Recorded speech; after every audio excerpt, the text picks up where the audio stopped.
Hi guys, in this video we will see how to take, record and use ECG app on your Apple Watch, measure heart rhythm and detects AFib. So here are the process. You can easily take and measure your ECG through your Apple Watch. Go to your menu and here you will find ECG app. Tap on it.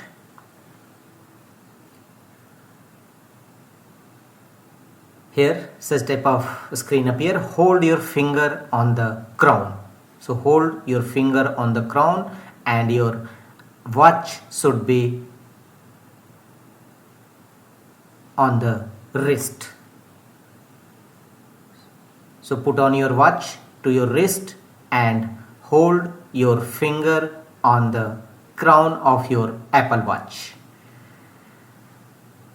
So such type of screen appear. Hold your finger on the crown and you can see it will take 30 seconds. It helps to rest your arms.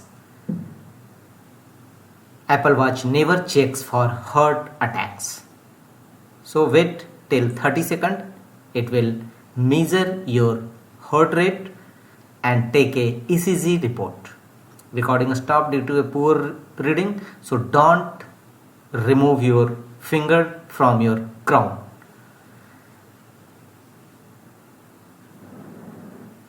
And keep stable your Apple Watch. Put your wrist on your table so that your wrist and Apple Watch will be stable. Once successfully completed, it will show here sinus rhythm 92 BPM average. This ECG does not show signs of atrial fibrillation. So Apple Watch cannot check for sign of a heart attack. If you believe you are having a medical emergency, call emergency services. So you can easily take ECG through your Apple Watch Series 10